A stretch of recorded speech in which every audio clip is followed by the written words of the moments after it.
السلام عليكم. انا حياة مامات الياس الصغراني، كيقرا في مؤسسة الاندلسية، مؤسسة خاصة بمدينة الخميسات. نهار الخميس كان 22 في شهر 10، جا ولدي مع 3:30، خرج من المؤسسة، جا كالعادة جلس دخل مع خوه الكبير للشومبر ديالهم، بقاو كيهضروا شويه. خرج عندي خوه الكبير قال لي: يا ماما راه الياس ضربوا الاستاذ الرياضه وراه منفوخ من الحجر ديالو. انا جيت قلت له اجي نشوف، كنلقى النفخه بحال الشكل ديال البعويده كبيره، زعما بحال شي ماشي نفخه بسيطه. قلت له انا دابا راه لي جلابتي نلحق للمؤسسه اللي يخرجوا، واتصل بباباك راه في الخدمه دابا يلحق علينا لتما. صافي اتصل بابا، انا ديت الدري، حنا غادي للمؤسسه، تلاقينا بالاستاذ. انا ما كنعرفوش حيت حنا يلاه جينا للخميسات، يلاه سجلت ولدي مازال ما كنعرفش الاساتذه ديالو. وصلنا في الطريق وقفنا، هو شافني لقيت الدري راجع للمؤسسه وانا ما عرف بان كاينه جايه للمؤسسه على الضربه. وقفنا قال لي: ماما راه هو الاستاذ الرياضه. قلت له: راجع عندي ولدي. قال لي: راه ضربتي، كانت الحصه ديال الرياضه تيديروا لي تراكسيون، هو كمل لي بومب ديالو، مشيتي انت كنتي كتشوف شي تلميذ اخر، ملي رجعتي عنده ما شفتيهش، قلتي ليه عاود علاش ما درتيش، قالك انا ساليت. قلت له عاود، هو ما قدش يعاود، صافي عيادك هو الجهد ديالو. صافي قال لي ومشيتي باش تضربو، هو دار اتونسيون منك، ولكن منين شافك فتيه صافي ما بقاش داير معاك البال، عاود ضربتيه بالقدم بالطالون ديال السبادري هكا. قال لي: هادشي اللي قال لك ولدك كله صحيح، ما كتبش عليك، وانا خطأت وكنعتذر. قلت له: انا ما غاديش نطلب، ما غاديش نقبل لا بالصلح لا حتى شي حاجه، باباه كاين وهو دابا جاي في الطريق، انا جايه باش نلحق على المؤسسه قبل ما يخرجوا. انا باقا كنهضر معاه، لحق علينا باباه. قال له: شنو؟ قال له: انا ما نقدرش نهضر معاك حتى شي حاجه حتى ندي ولدي للسبيطار نعرف شنو عنده. هو منين شافو بابا هزو في الطوموبيل داه، رجع هو للمؤسسه، عاود لهم الاحداث شنو عاود لهم الله اعلم. المهم اتصلت بينا حنا المديره، قالت لي: فينك؟ قال لي: انا في ليرجونس. قالت له: نجي عندك؟ قال لي: صافي انا ساليت، انا خارج جاي عندكم، انا جاي عندكم. مشى لعندهم المؤسسه، قالت لي: دابا حنا نديو الدري للكلينيك الامانه مصحه ديال في الخميسات، داوه لتماك، دار ليكوغرافي، شافوا الطبيب تما، قال له عنده شي حاجه، نقول لكم فتق، نقول لكم شي الله اعلم، داكشي ما واضحش مزيان، ولكن الضربه كاين الاثار ديال الضرب. قال لي: دابا حنايا باش هادشي توضح لينا خصكم تمشيو ديروا ليكوغرافي دقاق، هادشي حنا ما عندناش هنايا. قال لهم بابا: صافي انا غدا غادي نمشي للرباط، ندي ولدي للرباط ندوز ليه. الغد كانت الجمعه، مشينا للرباط، شافوا واحد البروفيسور عطانا ليكوغرافي، درنا ليه ليكوغرافي، هاد سميتو الطبيب شافو في المستشفى العسكري، ومدينا درنا ليه ليكوغرافي في كلينيك النخيل، خرجوا ليكوغرافي، جبناهم لقينا البروفيسور خرج. رجعنا نهار الاثنين باش شافهم قال لنا راه خصو عمليه جراحيه. رجعنا عاود الثلاث باش خدينا، شافوا البناج وداكشي. الاربعاء الخميس عطاونا الرونديفو لو 13 باش يدير لوبيراسيون. دار في هذه الفتره هذه حنا فاش جينا قبل ما يديروا ولدي لوبيراسيون، جات عندنا دوك الاطور الاداريه ديالهم كيطلبوا السماحه، وهذا ولدنا والاخطاء كتوقع والاستاذ خطا وكيطلب السماحه، وانت حنا كنطلبوا السماحه. وهاد الاطر الاداريه فيهم المديره التربويه والمدير التجاري والحارس العام تقريبا هذيك تكون سكرتير. قال لهم: انا بابا مازال ما عرفتش ولدي اش عنده، ما غادي ناخذ معكم حتى شي اجراء، نعرف ولدي اشنو عنده الاول. حنا بقينا مشغولين مع ولدنا، السراجي مخلوعين عليه، سالات لوبيراسيون، جينا عاد غادي نشوفوا اش غادي نديروا مع هاد الناس. لقينا هاد الناس ما داروا حتى شي حاجه مع ولدي.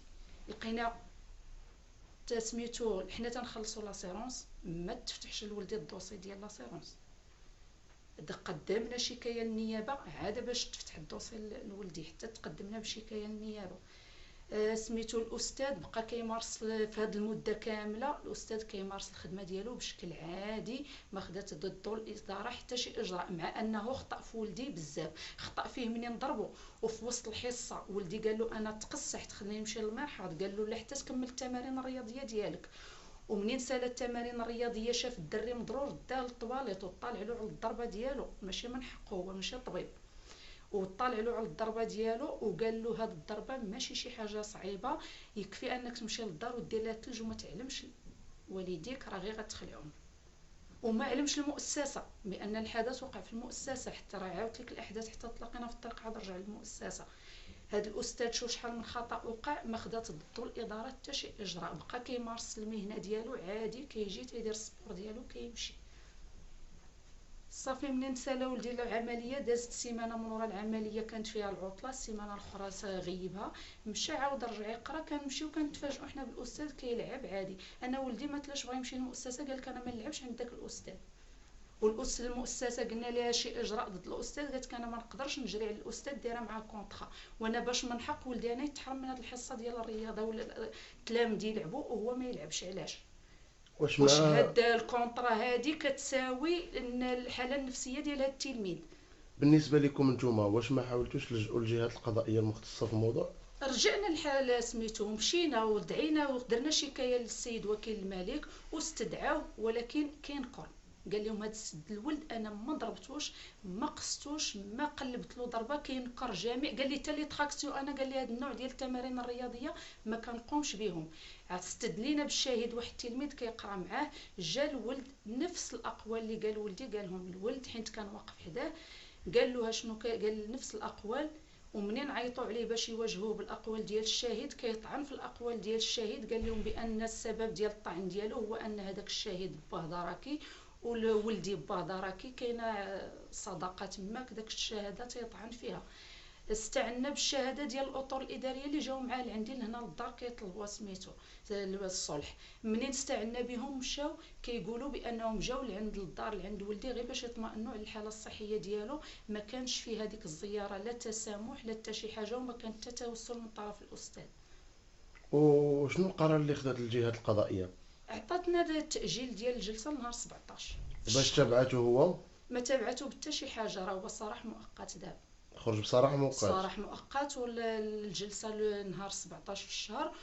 وكاين واحد الدليل قاطع من غير ان هذا الشاهد هو الا طعن فيه. كاينه المؤسسه فاتحه دوسي كتقول فيه بان هذا التلميذ اللي هو الياس الصغراني دوزياماني كوليج انه تعرض لواحد لاكسيدون في حصه ديال الرياضه. وهذا الملف هذا عندكم شي نسخه منه؟ كاين عندنا. ودابا كيفاش تلقيتوا نتوما القرار ديال السيد وكيل الملك؟ حنايا داك ما اللي ما حنا تنتسناو الجلسه دابا. داك القرار حنا ما رضاناش، ولكن كنتسناو الجلسه نهار 17. ما واش رضاناش حنايا، واش ما حسينا شويه سلكتيش واش ما لان هاد سلكتيش الوثيقه اللي قلت لك ديال المؤسسه اللي فاتحه فيها لنا هذيك دليل كافي. وهاد الشهاده ديال هاد التلميذ ماشي داك الطعن فيها ما كافيش السبب ديالو. واش ما سلكتوش شي اجراءات قانونيه واحده اخرى من غير الاجراءات القضائيه؟ لا كاين اجراءات قضائيه دابا، صافي هادشي اللي كاين.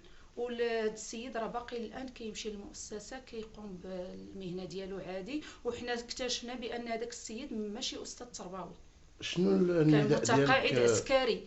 واش هاد ما عرفتش انا واش هاد المؤسسه اشنا هما المعايير اللي كتاخذ باش كتاخذ الاساتذه ديالها؟ هذا شنو هو ماشي. النداء ديالك للجهات القضائيه المختصه؟ النداء ديالي للجهات القضائيه المختصه ان المسائل تكون واضحه شويه، كاين كل شيء واضح، الادله كافيه. هذا السيد خصو يتعاقب بما فيهم المؤسسه اللي سانداته. وهي جاو عندي الاطر الاداريه وتيعترف الاستاذ قدامهم فاش تدعيتهم كشهود علاش يوقفوا مع المتهم ضد الضحيه. اشنو الذنب ديال هذا التلميذ هذا؟ علاش يوقفوا هما 5 الناس ضده وهو في هذا السن هذا قدام الجهات القضائيه؟ وما راعوش لا الحاله النفسيه ديالو، ما راعوش الوضعيه اللي كيمر منها انه خارج كان معتدى عليه. يعني انا ولدي نفسانيا دابا ما بغيتوش انا يفقد الثقه في بلادو، في السلطات ديال في السلطه ديالنا. بغينا زعما هاد التلاميذ هادو في هاد لاج هادو خص يكون واحد شويه ديال بالنسبه لك باش الطفل يربيو الياس. فيهم. بغينا نربيو فيهم واحد شويه ديال الروح ديال الوطنيه. الياس وبهذا الشكل بالنسبه هذا لك راه شنو تقول لنا على الموضوع؟ كما قلت لك ماما، نهار الخميس 22 في شهر 10 فاش كنا في حصه السبور كنا كنديروا لي تراكسيون. يا ديك درنا 10 مرة جا عندنا الاستاذ قال لنا عاودوهم. حنا ما قدرناش حيت اصلا درنا 10 صافي ما قدرناش نزيدو. ملي بدا جاي عندي الاستاذ درت منه اتونسيون، مشات تا داز من قدامي هو ضربني بالطالون ديال رجلو في البلاصه فاش قص لقيت ضربه منفوخه. طلبت منه باش نطلع للطواليت باش نشوف داكشي، قال لي لا تكمل لي زيكزارسيس ديالك تسالي الحصه وسير فيها ما بغيتي. نزلنا ليكزارسيس اللي مورا ملي شافني مقصح وداكشي جا عندي قال لي مالك، قلت له راه مقصح. ديك طلعنا للطواليت شاف الضربه لقاها منفوخه، قال لي ما عندك والو، داكشي بسيط، دير ليه غير الثلج وما يحتاجش تقولها لوالديك. يديك جينا مع 3 ونص، علمت خويا الكبير كما قلت لكم ماما، ومشينا في الطريق ديالنا للاداره، تلقى لينا الاستاذ بقى كيهضر معانا، قال لك انا غلطت سمحوا لي. قلت له ماما عندي ما ندير معاك، انا غادي نتسنى يجي بابا شوف هو شنو اجراء يتاخذ معاك. فاش حنا باقيين كنهضروا معاه جا بابا وقف علينا قال شنو، شاف بابا الضربه قال لي ما عندي ما ندير معاك، غادي نهز ولدي عندي للسبيطار ونشوفوا شنو كان. يا ديك مشينا للسبيطار، عمروا لينا لوردونونس، عطانا شي دواء، قال لك صا سيروا الا حسيتي بشي حاجه ولا شي مضاعفات دوز عندنا.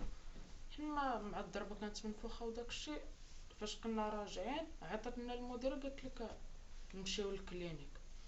مشينا للكلينيك، قلبني واحد البروفيسور، درنا التلفزيون، قال لي خاصك تمشي دير ليكوغرافي باش تدقق في داكشي، حيت حنا ما عرفناش بالضبط شنو عندك. ديك الغد ليه مشينا للرباط، درنا ليكوغرافي في المستشفى العسكري. مشينا مشينا للنخيل درنا ليكوغرافي. فاش رجعنا للسبيطار لقينا البروفيسور خرج.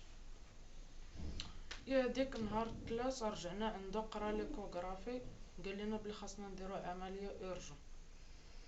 يا ديك نهار الاربع مشينا عند البناج باش دار لاكور ديالو الاخر صافي، ونهار الخميس درنا العمليه. يا ديك مورا العمليه فاش رجعنا صافي اتخذ ضدو شي اجراءات ومشاو للقاضي. دابا بالنسبة لك إلياس، فبعد ما تقدمتوا للجهات القضائية المختصة وبعد ما تعرض الملف على وكيل الملك، كيفاش تلقيتي انت كتلميذ القرار ديال النيابة العامة؟